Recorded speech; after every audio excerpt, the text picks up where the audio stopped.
Welcome to MLS on the Bench podcast. Welcome back to the bench. It's another episode of MLS on the Bench with Emmanuel. I'm glad to have you join us for another time. We've had a great experience sharing and learning together over the past few episodes, and we hope this episode will help elevate your understanding of mental health science and also appreciate the discipline and also the professionals. Today we have a different part of the bench to discuss. Remember, we said the bench is an acronym, so it's BENCH. H standing for Humanitarian and Policy Advocacy as mental health science professionals. And we have an experienced, seasoned professional in humanitarian affairs. Let me call it that. He will introduce himself, but it's going to be a great episode because our guest today has experience in humanitarian action and is also a scientist by training, and believe you will enjoy the conversation. So today's episode again is titled Lab Coats to Lifeline. Lab Coats to Lifeline, MLS in humanitarian and policy action. So we know it's going to be an amazing time of learning together. So let's get right into it. So to begin again, remember, if you have not subscribed, if you have not shared this video or previous episodes to your friends, your colleagues, please do well and do so. It's free. Thank you. And if you want to support and participate in the movement, feel free to send us an email via the email written in the link in this now bio or the link in this description below as well. So again, as I said, our guest is an experienced professional in the field of humanitarian action, and he will guide us through the process of marrying both MLS and also humanitarian affairs and policy. So let's meet our guest. Hello everyone, my name is Owego Bede. Most persons call me OTICS anyways. I'm a medical laboratory scientist. I finished from the University of Benin. I specialize in hematology and blood transfusion science. I am currently bounced around a lot, but as at the time of this podcast recording, I am based in the Gambia, currently working as a biomedical engineer. Glad to meet you, MLS OTICS. Yes, we know you by OTICS. Thank you for taking up our invitation to be a part of these episodes, and we know that your presence here will truly be worthwhile. So let's get right into it. Our first question for you: can you share a moment where perhaps you have a specific deployment or an incident that solidified your commitment to combining mental health science with humanitarian action and policy? What was your initiative? What was the drive? What's the idea? What is anything that inspired your commitments to this thing? Because you've been in it for a while. So is there anything that inspired you to go into it from the beginning? Something that sticks out for me is the fact that I have over 15 years of experience as a first responder. I've served with the Red Cross as a first aid instructor and respond as well. I also volunteered with the World Health Organization as an occupational health and safety instructor. So I have a lot of experience and spent time in emergency response training and safety practice across Nigeria. So I think one of the things that for me stood out, and showed relevance to the relevance of medical laboratory science and then of course emergency response is COVID-19. I was in the forefront of the COVID-19 fight to some extent, particularly in Edo State. I served in surveillance, I served in risk communication and community engagement primarily. So I had to go to communities, interior communities, engage with locals. I saw all of the surveillance efforts and all that. So I think that's one of the first one of the strongest experiences I've had has combined my medical lab experience, with emergency response, especially because, COVID was pretty new and it took the world by surprise as well. So many adaptations, trying to figure stuff out. One thing that stood out for me is, when, particularly in Benin at the time, there's a lot of infodemics going on. Persons started to wear gloves as part of their everyday routine, so beyond face mask and all. In the early stages, that is, people started to wear gloves. And for my background as a med lab scientist, donning and doffing, you understand that there's some IPC issue. The persons have this false sense of security and they go around thinking they're immune, but they use the same glove to touch every other thing, in their lives. And I think that was the first time where I started to apply my med lab knowledge, in emergency response. Wow, such an inspiring story. Thank you very much for sharing. Very powerful one. So, still in the concept, still on our conversation. All right, so let's continue.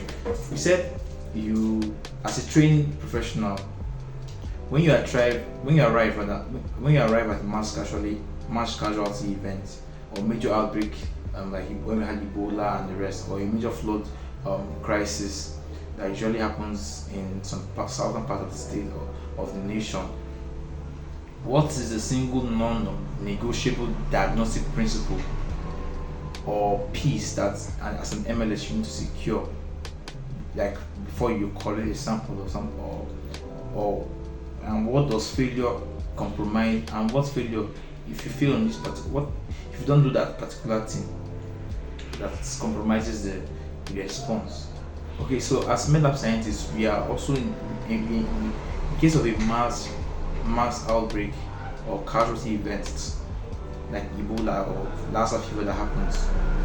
What's the single non-negotiable diagnostic principle or that we should follow? Thank you for. Okay. So for every time I've been deployed, I've been deployed for COVID, I've been deployed for diphtheria, I've been deployed for Lassa fever, I've been deployed for malaria, I've supported immunization efforts. But one thing that is common in all of outbreak response for me, which is employing my experience as a med lab scientist, is we're very careful about knowing the epidemiology. You need to also understand how these conditions is transmitted. If you don't understand transmission, if you don't understand all of those things, I think you're just going to walk into a problem. And IPC, it's non-negotiable. If you don't understand all of the key indicators, you don't understand the key messages of any condition, you don't understand mechanism of action, you don't understand the organism, I think no matter how preventive you try to be, how best you try to protect yourself, you're still going to get into problems, right? And educating that to the locals, the communities where you're serving, helping them to understand prevention, helping them to understand the things that they can do differently, especially when it borders on cultural practice. I think these things make a lot of difference, right? And for me as a scientist, one of the first things I do when I get into a community, understanding the cultural practice of that community, knowing what the risk factors are for them, and then knowing how best to communicate that. And of course, doing so and protecting yourself is, for me, it makes all of the difference, regardless of the deployment or the public health emergency. Wow, that's awesome. Thank you very much for enlightening us in that light. Still speaking on your experience in the field, I would like to ask, as a certified Red Cross trainer, where do you find the biggest, most dangerous failure point in IPC, that's infection prevention and control, among non-MLS staff, and how do you leverage your specialized laboratory perspective to train them to ensure life-saving compliance, especially in high-risk zones? It's a long question, so I'll say it again.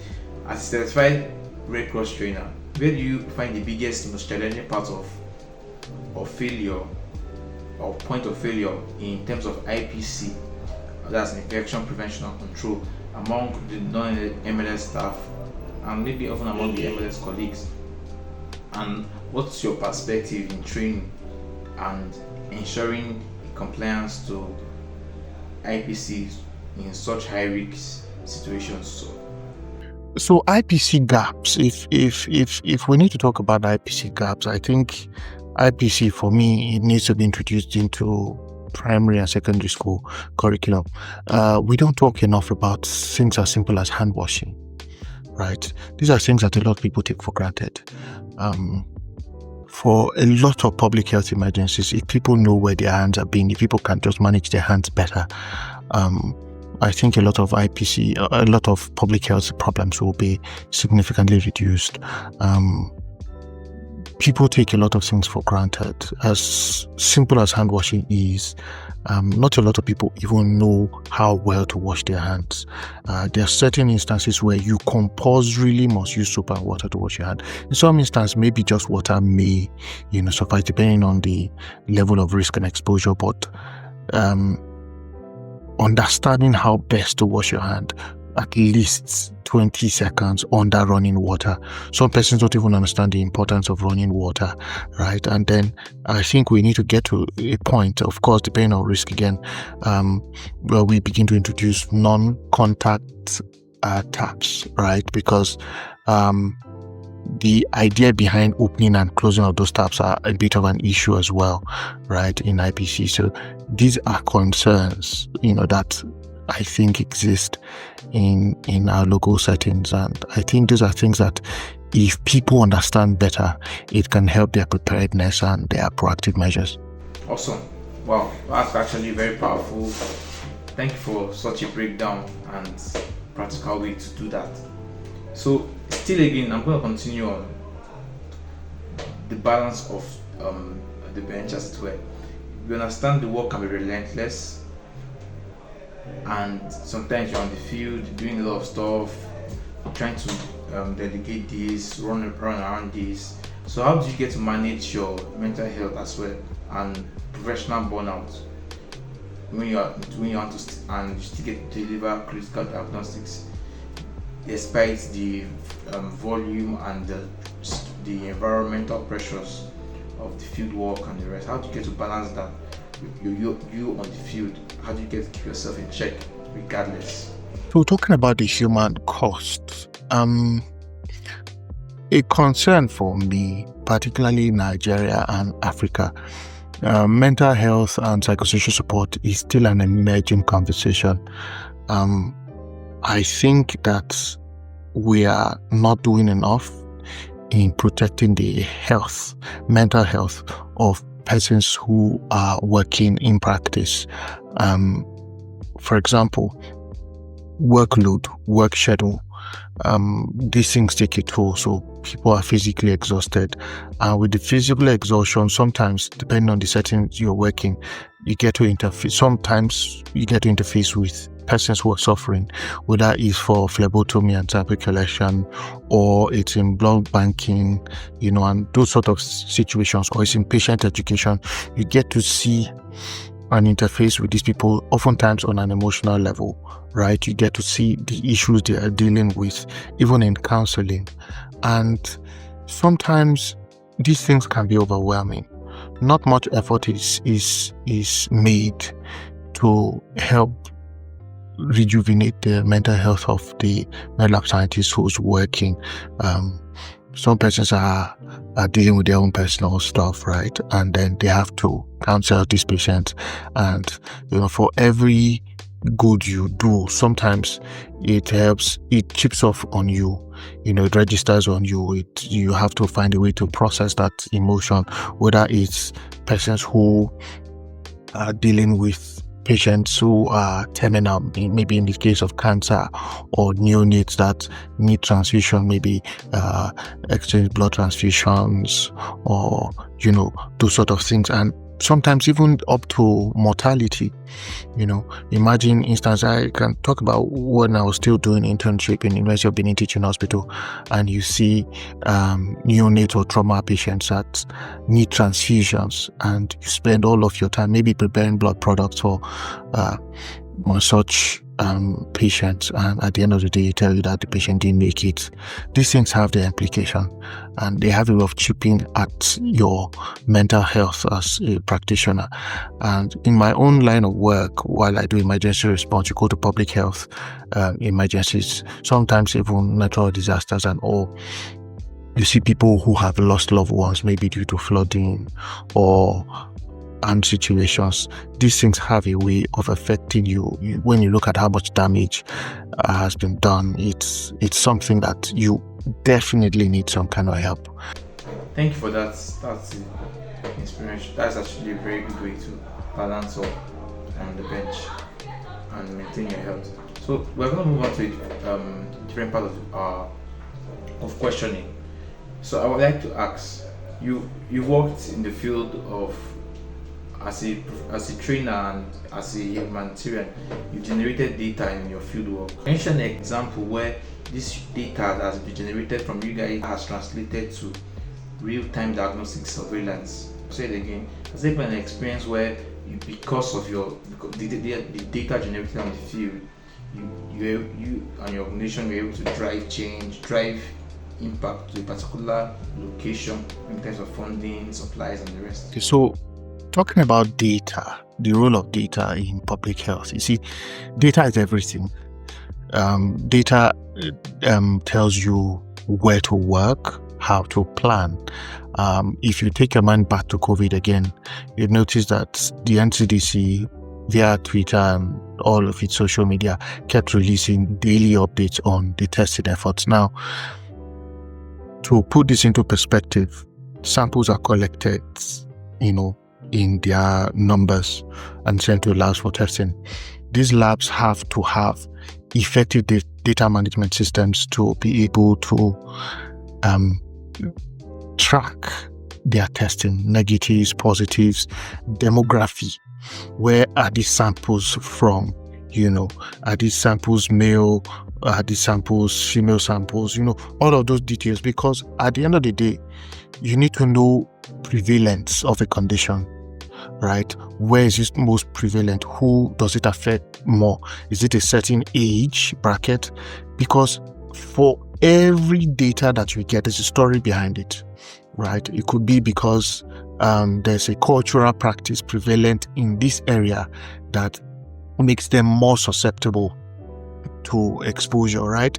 So if that is the case, from the data that you have, it's easier for you to now decide, based on funding that you have, which communities can you prioritize, which individuals, if you're going to do focused interventions, which groups of persons should you prioritize and focus in your interventions. And this makes all of the difference between a wasteful intervention and a more results oriented intervention. Wow, that's powerful. That's really powerful. Awesome. So I'm going to go political. As a former political figure, I believe you're a strong political figure in your school days, from the sidelines. If I give you 30 minutes right now with the Minister of Health or the leadership of the National Health Assembly health committees, what's one single non-negotiable statutory policy or reform you would like to see instituted to empower lab scientists across the PhDs or beyond, and the PhD structures, and also beyond the professional space? So I'll say it again. I'll take the question again. So you are sitting before the Minister of Health, and what's that one thing you would like him to know about MLS that should be instituted as a policy or reform? You can even extend it to AMSIN and the rest. I think if I were to speak with the leadership of Nigeria, particularly the legislature, we must strengthen our laws. You see, the healthcare is constantly tested by emerging threats, new threats every day. We must strengthen our laws that empowers professions. You see, there's a lot of quackery going on in the healthcare sector, and oftentimes these things get overlooked. I don't want to point fingers or blame certain persons, but the fact remains that diagnostic investigation is the work of the med lab scientist, and the law must ensure that only qualified med lab scientists are performing diagnosis in Nigeria. And this is regardless of sentiment. If you're not a qualified med lab scientist, you shouldn't be working in diagnosis, whether it is in public settings or whether it's in private settings. And these are problems because the sanctity of diagnosis, the integrity of diagnosis is threatened when almost anybody who's unregulated, can perform these services, and it of course endangers the lives of the Nigerian population. So I think for me that is the first and the strongest effort, because if you can control and regulate that, then a lot of other things become easier in protecting the healthcare sector and of course patients. Wow. Politics is such a conversation, and there are several things that truly a simple change can make, and we hope that day comes where this is implemented sooner rather than later. So on the global stage, have you been able to utilize, I know you are an international trainer by your experience and by your training, so have you been able to use your experience and your connections or collaborations into the international community to advocate or drive permanent or domestic investments in Nigeria's diagnostics capacity and also infrastructure? So I think one of the first things I've done for global recognition and local action is I first improved myself. So for all of the things that I do, they are beyond clinical diagnosis, right? They are beyond the bench, as it were. I have developed myself in media and communications. I have developed myself in emergency response and safety. So all of these skills have helped me to work in diverse settings, right? And very recently, I've participated in interventions funded by Mastercard Foundation. I've participated in interventions funded by UNICEF. I've participated in interventions funded by the ICRC, etc. and etc. It goes on like that. Most recently, I just concluded an intervention by the Italian government. So these things, because of how much improvement has been done, because of affiliations that have existed, it has been able to help me participate in interventions that have affected local communities on the ground within Nigeria. And I think these are the sort of things that every med lab scientist should do. If you are well positioned, if you are well adjusted, if you have the requisite skill, I think all of these mixed together can make a beautiful cocktail for global impact and of course local action. Oh wow, that's nice to know. Awesome. Thank you very much. So, all right. So I'm going to come again speaking on policy for MLS professionals that are willing to go into this side of practice. What do you think is a non-technical soft skill that is essential that they need to really learn to actually communicate the severity of our data generated in lab to these political leaders, community leaders, or government officials, as it were? So I think behind the scenes, a lot of soft skill helps to shape the person I have become. Two things are most significant for me. It's, I think, my speaking ability. It got built over speaking better. It's almost 20 years in the making, right? And my 7-year stint in the media also helped polish and refine that. So I think that's one of the best things that can happen to an individual, because when you are in certain situations, you want to be able to do what is necessary. And if your speaking is all that you have at that point in time. Of course, you want to be sure that you're saying the right things, the right way to the right people, right? So that speaking ability helped me. I've also worked on some levels of storytelling. Yes, it's still a work in progress, but I've been able to tell the stories of communities. I served for the last 5 years as the head of communication for the Nigerian MLS Society Edo State branch. So for the duration of that time, I was able to tell stories of communities captured and documented in sometimes video, sometimes in written work, sometimes via pictures. And a lot of these things have been published locally and internationally as well. And this has helped shine light on certain local realities. And if I didn't have those skills, I'm not sure I'd be able to do that. So these are some of the things I've had to develop behind the scenes, and I'm tremendously grateful to God for that ability. Awesome. I agree with that. That's really these are really essential skills, and sooner rather than later, it's important that we all get to build them one way or another. Awesome. Thank you. So now we are going to move on to the final phase of our conversation. We know that as medical professionals and also as humanitarians, success is not necessarily measured in profit in terms of money, but rather in systemic change. So how do you personally get to assess, or how do we assess or track the legacy of work in community health and policy, ensuring that the change continues long after the emergency response phase has ended? We always say the problem of Nigeria is that we don't have so much strong systems, right? So is there anything how have you personally been able to, or personally also in your space, in your works, in your humanitarian space, how have you been able to see that, how have you been able to bridge that divide? How have you been able to see that from short-term to long-term success? How have you been able to connect those two? What system or what structure have you helped? Have you, what are you tracking or ensuring that is going to drive this change in the longer term? For me, tracking and measuring progress is in two ways. I'm looking at sustainability of interventions, right? And it's something that I learned from the bench. If you are in lab management or lab leadership, you want to put systems in place that ensure that your processes are optimized, your results are sustainable, they are, accurate and replicable, right? So that's the hallmark for me for QMS in lab management.